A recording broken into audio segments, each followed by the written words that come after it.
हे राम हे राम हे राम हे राम।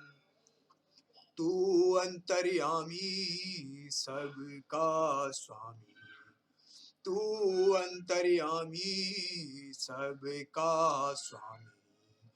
तू ही सुबह तू ही शाम, हे राम हे राम हे राम हे राम। तू ही बिगाड़े तू ही सवारे, तू ही बिगाड़े तू ही सवारे। मेरे जग के सारे काम, हे राम हे राम। अजगैबीनाथ मंदिर। सावन के अलावा अन्य महीनों में भी अजगैबीनाथ के दर्शन के लिए तीर्थयात्रियों जिज्ञासुओं का दल बराबर बड़ी संख्या में पहुंचता रहता है। हर हर महादेव की ध्वनि चतुर्दिक सुनाई देती है। अजगैबीनाथ मंदिर बीच गंगा में एक पहाड़ी के रूप में अवस्थित है। यह दूर से देखने पर अत्यंत मनोहारी लगता है, पानी में तैरते हुए एक जहाज के सदृश। आनंद रामायण के अनुसार सुल्तानगंज का नाम पहले गंगापुरी था और अजगैबीनाथ उस समय बिल्वेश्वर कहलाते थे। भगवान रामचंद्र जी के राज्याभिषेक के कुछ दिनों के बाद अपनी पत्नी एवं भाइयों सहित तीर्थाटन करने अयोध्या से यहाँ पधारे थे। सुल्तानगंज से गंगाजल लेकर भगवान राम बैद्यनाथ धाम मंदिर में आए और उन्होंने वहां बैठकर जल संकल्प किया। यह स्थान रामचौरा कहलाता है। 13वीं सदी से सुल्तानों का शासन रहने के कारण इसका नामकरण सुल्तानगंज हुआ। इतिहासकारों के कथनानुसार प्रसिद्ध चीनी यात्री हबेन सांग ने सुल्तानगंज की यात्रा की थी। इसी स्थान से महापंडित राहुल सांकृत्यायन ने कभी गंगा नामक मासिक पत्रिका का संपादन किया था। यहाँ का जल शिवलिंग पर चढ़ाने का महात्म्य पुराणों में वर्णित है। सुल्तानगंज में स्नानार्थियों की अतिशय भीड़ को देखकर सरकार ने वहां पर एक पक्का घाट बना दिया है, जो कांवर घाट कहलाता है। यह स्थान भागलपुर से करीब 25 किलोमीटर पश्चिम में है।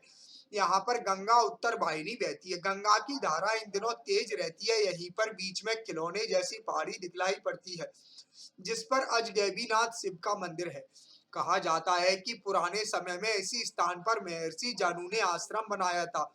उन्हीं के नाम पर पहाड़ी का नाम जूनगिरी पड़ गया। कालांतर में यह जहांगीरा कहलाने लगा। विदेशी पर्यटक इस पहाड़ी को जहांगीर रॉक कहकर पुकारने लगे।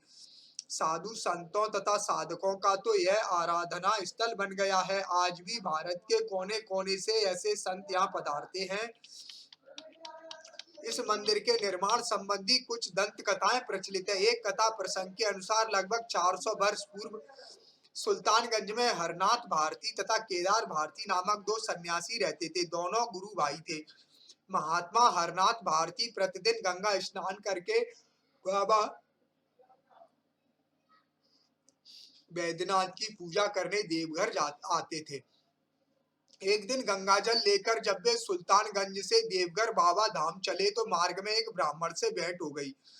सन्यासी के हाथ में जल देखकर प्यासे ब्राह्मण ने जल पिला देने की कातर प्रार्थना की। बाबा हरनाथ भारती प्यासे ब्राह्मण की वाणी को सुनकर द्रवित हो गए और ज्यों ही जल पिलाने को तैयार हुए कि शिव स्वयं प्रकट हो गए और बोले, मैं तुम्हारी भक्ति भावना से खुश हूं। तुम जहां ध्यान करते हो उसी स्थान में मृग चर्म के नीचे शिवलिंग मिलेगा।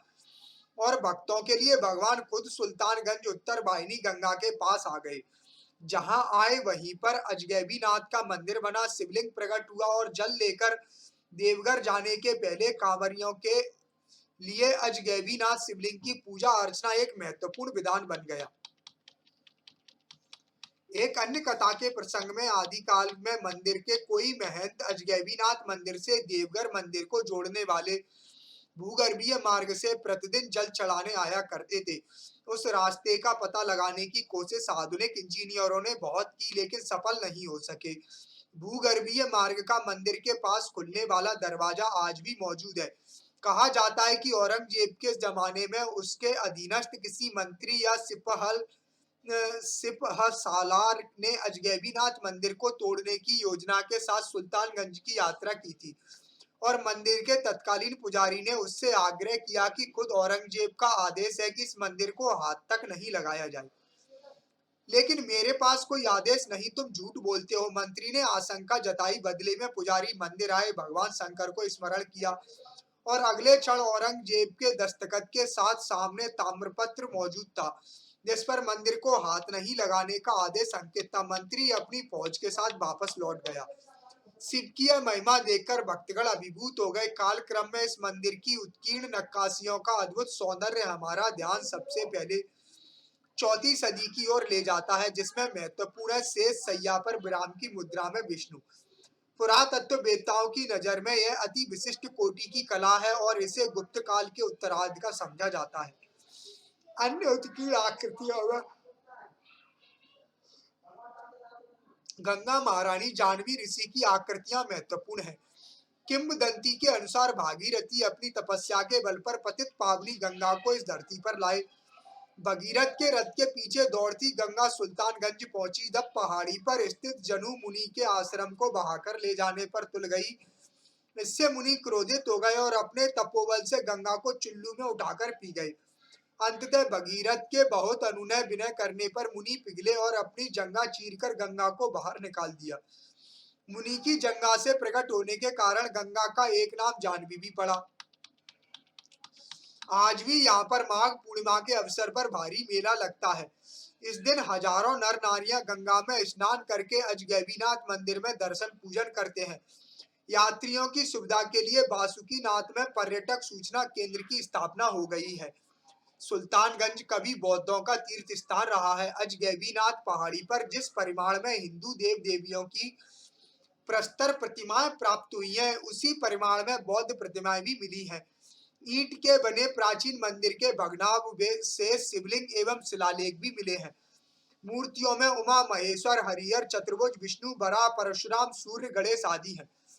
बांसी कॉलेज भागलपुर के प्रोफेसर अमरेंद्र जी से जब इन पंक्तियों के लेखक ने चर्चा की तो वे बोले, बाबा, अजगैबीनाथ मंदिर में सुबह शाम पूजा के समय घंटे, घड़ियाल, डमरू, नगाड़े आदि बहुत देर तक बजते रहते हैं। उनकी ध्वनियां एकांत पहाड़ी से बड़ी मधुर निकलती हैं।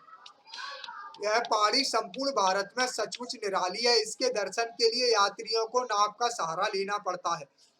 इसने सुल्तानगंज की ख्याति को दूर दूर तक फैला दिया। उत्तर वाहिनी गंगा और इस पहाड़ी के चलते सुल्तानगंज इतना आकर्षक प्रतीत हुआ कि यहाँ बौद्धों ने भी प्राचीन काल में विहार स्तूप बनवाए तथा मूर्तियां निर्मित या स्थापित की, जिससे पुण्य की उपलब्धि और कामनाओं की सिद्धियां बराबर होने लगी।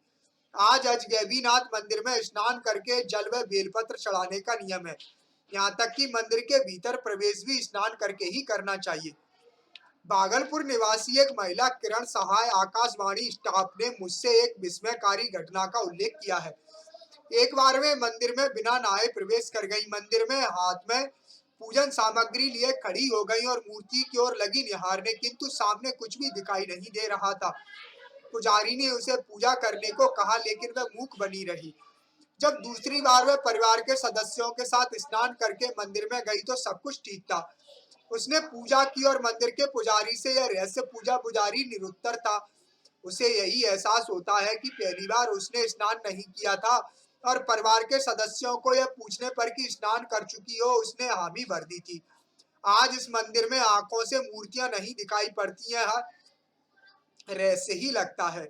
अजगैबीनाथ की गणना भारत के प्रसिद्ध तीर्थों में की जाती है। अहरनिश तीर्थ यात्रियों की उमड़ती हुई भीड़ इस सुनसान स्थान को कोलाहल में बना देती है। यह स्थान केवल सावन में कांवरियों के कारण ही नहीं, हर पूर्णिमा, संक्रांति, ग्रहण आदि अवसरों पर स्नानार्थियों का मेला सा लगा रहता है।